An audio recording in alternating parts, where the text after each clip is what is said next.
എല്ലാവർക്കും പുതിയ വീഡിയോയിലേക്ക് സ്വാഗതം. ഇന്നത്തെ നമ്മുടെ റെസിപ്പി ഒരു ബിരിയാണി മസാലപ്പൊടിയാണ്. അങ്ങനെ ബിരിയാണി മസാലപ്പൊടി ഇവർ തള്ളിക്കളയേണ്ട.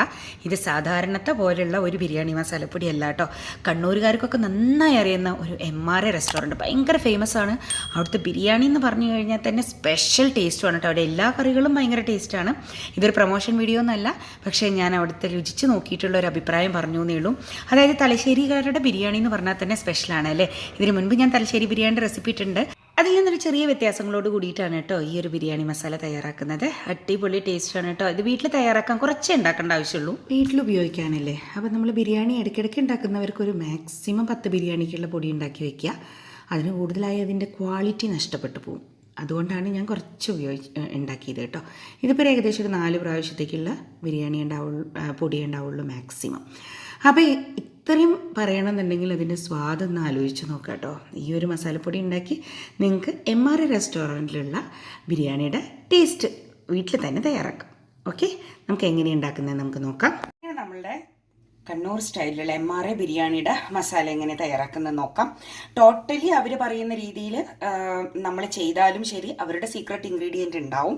എന്നാലും അതുപോലെ തന്നെ നമുക്ക് ഒരു 90% ആ ടേസ്റ്റിൽ കിട്ടുന്ന ഒരു ബിരിയാണിയുടെ മസാലയാണിത്. അതിന് വേണ്ട മസാലപ്പൊടി ആദ്യം തയ്യാറാക്കാം. മസാലപ്പൊടിക്ക് വേണ്ടി നമുക്ക് ആദ്യം ഒരു 1.5 ടേബിൾ സ്പൂൺ കുരുമുളക് എടുക്കണം. അതുപോലെ തന്നെ ഇതിന് ഈ മസാലകളെല്ലാം ഇങ്ങനെ ഓൾ മസാല വെച്ച് പൊടിക്കുകയാണ് ഏറ്റവും നല്ലത്. പൊടികൾ യൂസ് ചെയ്ത് കഴിഞ്ഞാൽ അത്ര ഒരു സ്വാദ് കിട്ടില്ല കേട്ടോ. അപ്പോൾ ഈ കുരുമുളക് തന്നെ എടുക്കണം. പിന്നെ വേണ്ടത് നമുക്ക് മല്ലിയാണ്. മുഴുവൻ മല്ലി 3 ടേബിൾ സ്പൂൺ എടുത്തിട്ടുണ്ട്. 1 ടേബിൾ സ്പൂൺ ഗ്രാമ്പൂ, ഒരു 6-7 കഷ്ണം പട്ട എടുത്തിട്ടുണ്ട്. നീളത്തിൽ ഇത് ഒരു ഇഞ്ച് നീളത്തിൽ 1.5 ഇഞ്ച് നീളത്തിലുള്ള ഒരു 6-7 കഷ്ണം എടുത്തിട്ടുണ്ട്. പിന്നെ നമ്മുടെ വഴണിയില, ഇത് വീട്ടിലുള്ള വഴണിയില തന്നെയാണ്. അത് കാരണം ഞാനൊരു 6 എണ്ണം എടുത്തിട്ടുണ്ട്. നിങ്ങൾ പുറത്തുനിന്ന് മേടിക്കുന്ന രീതിയിലുള്ള വഴണിയില ഇത് ഞാൻ വീട്ടിൽ തന്നെ കഴുകി ഉണക്കി നാട്ടിൽ നിന്ന് കൊണ്ടുവന്നതാണ്. അപ്പോൾ നിങ്ങൾ മേടിക്കുന്നതാണെന്നുണ്ടെങ്കിൽ ഒരു 10 എണ്ണം വരെ എടുക്കാം കേട്ടോ. മണം കുറച്ച് കുറവായിരിക്കും, അതുകൊണ്ടാണ്. ഇതാവുമ്പോൾ നല്ല മണം ഉണ്ട്, അതുകൊണ്ട് ഞാൻ 6 എണ്ണം എടുത്തിട്ടുള്ളൂ. ചുവന്ന മുളക് ഒരു 4 എണ്ണം. ഇത് നമ്മുടെ ജാതിപത്രിയാണ്. ജാതിപത്രി ഒരു 4 ഇതള് അത്രേ എടുത്തിട്ടുള്ളൂ. 4 എണ്ണം മതി. അതിനും കൂടുതലായാൽ ഭയങ്കര മസാല കുത്താവും. പിന്നെ നമ്മുടെ സ്റ്റാറാണ്. സ്റ്റാർ ഒരു 4 എണ്ണം മതി. വലിപ്പമുള്ള സ്റ്റാർ ആണെങ്കിൽ ഒരു 3.5-4 കഷ്ണം മതി. 4 സ്റ്റാർ മതി. പക്ഷെ ഇതിൻ്റെ ചെറിയ സ്റ്റാറാണ്, അത് കാരണം കൊണ്ട് ഞാനൊരു 5 എണ്ണം എടുത്തിട്ടുണ്ട് കേട്ടോ. അപ്പോൾ വലിയ സ്റ്റാർ ഉള്ളവർ മാക്സിമം 4 എണ്ണം എടുത്താൽ മതി. അതിനും കൂടുതൽ എടുക്കേണ്ട ആവശ്യമില്ല. പിന്നെ ജാതിക്കയാണിത്. ജാതിക്ക ഞാനൊന്ന് ചെറുതായി പൊടിച്ചു വെച്ചിട്ടുണ്ട്. ഏകദേശം ഒരു ജാതിക്കയുടെ ഒരു 1/4 ഭാഗത്തിൽ കുറച്ച് കൂടുതൽ ഉണ്ടാവുമായിരിക്കും, അത്രയേ ഉള്ളൂ. അരക്കഷ്ണമൊന്നുമില്ല കേട്ടോ. ഒരു ജാതിക്ക ഒരു പൊട്ടിച്ചിട്ട് ഒരു 1/4 ഭാഗത്തിൽ കുറച്ച് കൂടുതൽ എടുത്തിട്ടുണ്ട്. ഇതും ഒരുപാട് ആവശ്യമില്ല, എരിവും പിന്നെ മണം, ജാതിക്കയുടെ മണം ഒരുപാടായി പോവും. പിന്നെ ഇതിലേക്ക് വേണ്ടത് ഏലക്കായയാണ്. ഒരു 20 ഏലക്കായ ഞാൻ എടുത്തു വെച്ചിട്ടുണ്ട്. 20-22 ഏലക്കായോളം ഉണ്ട് കേട്ടോ. അതാണ് എടുത്തിരിക്കുന്നത്. ഇനി നമുക്ക് വേണ്ടത് സാജീരകം, ഷാജീരകം എന്നൊക്കെ പറയും. ബിരിയാണി ജീരകമാണിത്. അതൊരു 1/2 ടേബിൾ സ്പൂൺ എടുത്തിട്ടുണ്ട്. 1.5 ടേബിൾ സ്പൂൺ പെരിഞ്ജീരകം എടുത്തിട്ടുണ്ട്. ഇനിയിപ്പോൾ നിങ്ങളുടെ കയ്യിൽ ഇതുപോലത്തെ ജീരകം ഇല്ല, സാജീരകം ഇല്ല എന്നുണ്ടെങ്കിൽ സാധാ നമ്മുടെ കറിക്ക് ഉപയോഗിക്കുന്ന ജീരകവും എടുക്കാം കേട്ടോ. ഒരു 1/2 ടേബിൾ സ്പൂൺ അതെടുക്കാം. അപ്പോൾ സാജീരകവും പിന്നെ ഇത് 1/2 ടേബിൾ സ്പൂൺ എടുത്തിരിക്കുന്നത്. പിന്നെ ഇത് 1.5 ടേബിൾ സ്പൂൺ പെരിഞ്ജീരകമാണ്. ഇത് വേണം. ഇനി ഇത്രയും സാധനങ്ങൾ നമുക്ക് ചെറുതായിട്ടൊന്ന് റോസ്റ്റ് ചെയ്തെടുത്ത് നമുക്കൊന്ന് പൊടിച്ചെടുക്കണം. എത്ര റോസ്റ്റ് ചെയ്യണം എന്നുള്ളത് ഞാൻ കാണിച്ചു തരാം. അപ്പോൾ ഇതിൽ റോസ്റ്റ് ചെയ്യാൻ ഒരു പരിവുണ്ട്. അത് എത്ര റോസ്റ്റ് വേണം എന്നുള്ളത് പറഞ്ഞു. ഇനി നമുക്ക് റോസ്റ്റ് ചെയ്യാൻ വെവ്വേറെ റോസ്റ്റ് ചെയ്യണം എന്നില്ല. അത് കുറച്ച് എമൗണ്ട് അല്ലേ ഉള്ളൂ. കൂടുതലുണ്ടെന്നുണ്ടെങ്കിൽ നമുക്ക് ഓരോന്നും തനിയായിട്ട് റോസ്റ്റ് ചെയ്തെടുക്കണം കേട്ടോ. ഇതിപ്പോൾ നമുക്ക് ഒരു 2 പ്രാവശ്യത്തേക്കൊക്കെ ഉള്ള 2-3 പ്രാവശ്യത്തേക്കുള്ള മസാല ഉണ്ടാവുള്ളൂ.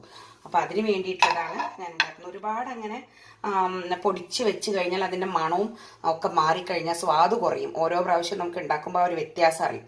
അപ്പോൾ ഒരുപാട് ക്വാണ്ടിറ്റി ഇടയ്ക്കിടയ്ക്ക് ഉണ്ടാക്കുന്നവരാണെങ്കിൽ നിങ്ങൾക്ക് ഒരുപാട് ക്വാണ്ടിറ്റി വെക്കാം, വറുത്ത് പൊടിച്ച് വെക്കാം. അതല്ലാന്നുണ്ടെങ്കിൽ നമുക്ക് ഒരു 3-4 പ്രാവശ്യത്തേക്കുള്ളത് പൊടിച്ച് വെച്ച് പിന്നെ കഴിയുമ്പോൾ പൊടിച്ച് വെച്ചാൽ മതി. സാമ്പാർ പൊടി ചെയ്യുന്ന പോലെ തന്നെ ഞാൻ സാമ്പാർ പൊടിയിലും ഇത് പറയാറുണ്ട്. സ്റ്റൗ മീഡിയം ഫ്ലെയിമിൽ വെച്ച് കൊടുത്ത് നമുക്കൊന്ന് റോസ്റ്റ് ചെയ്തെടുക്കാം. ഏത് പൊടികളും നമ്മൾ സ്ഥിരമായി ഉപയോഗിക്കുന്നതാണെങ്കിൽ കുറച്ചധികം പൊടിക്കുക എന്നല്ലാതെ സാമ്പാറൊക്കെ ഞാൻ ഏകദേശം ഒരു 10 സാമ്പാർ ഉണ്ടാക്കാനുള്ള പൊടി കേട്ടോ ഉണ്ടാക്കി വെക്കുള്ളൂ. അതിന് കൂടുതൽ ഞാൻ ഉണ്ടാക്കി വെക്കാറില്ല. ഇനിയിപ്പോൾ അങ്ങനെയല്ല, എന്തെങ്കിലും തിരക്കാണെങ്കിൽ ശരി 1 മാസം ഉപയോഗിക്കാനുള്ള ഒരു സാമ്പാർ എന്നുള്ള പൊടി എന്നുള്ള കണക്കിലേ ഞാൻ വറുത്ത് പൊടിച്ച് വെക്കാറുള്ളൂ. അത് ഏത് പൊടിയാണെങ്കിലും അതിന് ഒരുപാട് ദിവസം നിന്നാൽ നന്നല്ല. ഞാൻ വറുക്കാൻ എളുപ്പത്തിന് ഇലയൊക്കൊന്ന് മുറിച്ചിട്ടു കേട്ടോ, പെട്ടെന്ന് വറുത്ത് കിട്ടാനും, അല്ലെങ്കിൽ അതിങ്ങനെ പുറത്തേക്ക് ചാടിക്കൊണ്ടിരിക്കും. ഇനി നമുക്ക് എണ്ണ ഒന്നും ചേർക്കണ്ട, മീഡിയം ഫ്ലെയിമിലിട്ട് കൊടുത്ത് ഏകദേശം ഒരു 5 മിനിറ്റ് നേരം ആകുമ്പോഴേക്കും ഏകദേശം ആവും.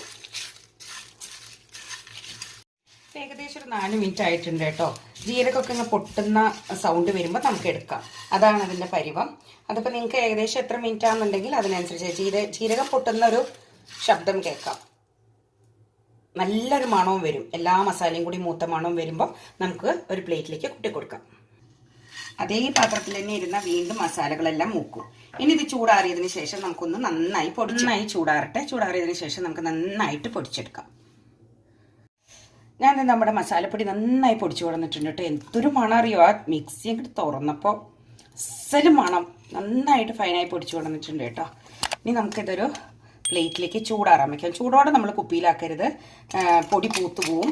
അപ്പോൾ ചൂട് നന്നായി ആറിയതിന് ശേഷം മാത്രം ഗ്ലാസ് ബോട്ടിലുകളിലോ എന്തെങ്കിലും ആക്കിയിട്ട് നമുക്ക് സൂക്ഷിക്കാം. ഫ്രിഡ്ജിലൊന്നും വെക്കേണ്ട ആവശ്യമില്ല, പുറത്ത് തന്നെ വെച്ചാൽ മതി കേട്ടോ. അപ്പോൾ നമ്മുടെ മസാലപ്പൊടി റെഡി ആയിട്ടുണ്ട്. എല്ലാവരും ട്രൈ ചെയ്ത് നോക്കണം കേട്ടോ. എന്നിട്ട് നിങ്ങളുടെ അഭിപ്രായമൊക്കെ പറയണം.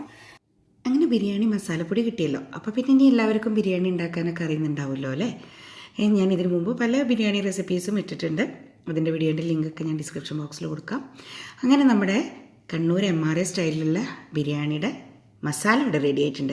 ഇത് വെച്ചിട്ട് ബിരിയാണി ഉണ്ടാക്കാൻ വളരെ സിമ്പിളാണ് കേട്ടോ. ഇനി തീരെ അറിയാത്തവർ കമൻറ്റ് ഇട്ടോളൂ, ഞാനൊരു റെസിപ്പി ഇടാം. അതെല്ലാം കേട്ടാൽ മനസ്സിലാവുന്നവർക്ക് ഞാൻ ഇപ്പം തന്നെ പെട്ടെന്ന് ഞാൻ ഓടിച്ച് എങ്ങനെ ചെയ്യാമെന്ന് പറഞ്ഞു തരാം. ആദ്യം നമുക്ക് സവോള നന്നായിട്ട് എണ്ണയിൽ കുറച്ച് നെയ്യും കൂടി ചേർത്ത് വഴറ്റിയെടുക്കണം. നന്നായിട്ട് വഴണ്ട് നല്ല ബ്രൗൺ കളറായി വരുന്ന സമയത്ത് അതിലേക്ക് വെളുത്തുള്ളി ഇഞ്ചി പേസ്റ്റ് ചേർക്കുക. അത് നന്നായിട്ടൊന്ന് മൂത്ത് കഴിഞ്ഞിട്ടുണ്ടെങ്കിൽ അതിലേക്ക് തക്കാളി ചേർക്കുക. അതിനുശേഷം തക്കാളി ഒന്ന് ഉടഞ്ഞതിന് ശേഷം നമുക്ക് ഈ ബിരിയാണി മസാല ഒരു 3 സ്പൂണ് ചേർത്ത് കൊടുക്കുക. എന്നിട്ട് അതിലേക്ക് ചിക്കനും ഉപ്പും കൂടിയും ചേർത്ത് ചിക്കൻ നന്നായിട്ട് വേവിച്ച് കുഴമ്പ് പരുവത്തിൽ ആക്കിയെടുക്കണം. അതിനുശേഷം റൈസ് വേവിച്ചത് അതിലേക്ക് ഇട്ട് കൊടുത്ത് ദം ചെയ്ത് എടുക്കുക. അത്രയേ ഉള്ളൂ. MRA ബിരിയാണി കഴിച്ചവർക്ക് അറിയുന്നുണ്ടാവും അതിൻ്റെ ശരിക്കുള്ള ഫ്ലേവർ എന്താണെന്നും അതിൽ മഞ്ഞപ്പൊടി അങ്ങനെയുള്ള പരിപാടികളൊന്നും ചേർക്കില്ല എന്നൊക്കെ അറിയുന്നുണ്ടാവും. അപ്പോൾ എല്ലാവരും ഉണ്ടാക്കി നോക്കിയിട്ട് നിങ്ങളുടെ അഭിപ്രായങ്ങളൊക്കെ പറയുക. ഇഷ്ടപ്പെട്ടാൽ ലൈക്ക് ചെയ്യുക, ഫ്രണ്ട്സിനും ഫാമിലിക്കും ഷെയർ ചെയ്ത് കൊടുക്കുക. മാത്രമല്ല സബ്സ്ക്രൈബ് ചെയ്യാത്തവരാരെങ്കിലും ഈ ചാനൽ കാണുന്നുണ്ടെങ്കിൽ ഇപ്പം തന്നെ സബ്സ്ക്രൈബ് ബട്ടൺ ഒന്ന് പ്രസ് ചെയ്യുക. തൊട്ടടുത്തുള്ള ബെൽ ബട്ടൺ കൂടി ക്ലിക്ക് ചെയ്തിട്ട് ഓൾ എന്നുള്ള ഓപ്ഷൻ ക്ലിക്ക് ചെയ്യാൻ മറക്കരുത് കേട്ടോ. എന്നാലും ഞാനിടുന്ന റെസിപ്പികളിലേക്ക് നോട്ടിഫിക്കേഷൻ അപ്പോൾ തന്നെ വരുള്ളൂ. വേറൊരു ഈസിയും ടേസ്റ്റി ആയിട്ടുള്ള റെസിപ്പിയായി കാണാം. Thank you.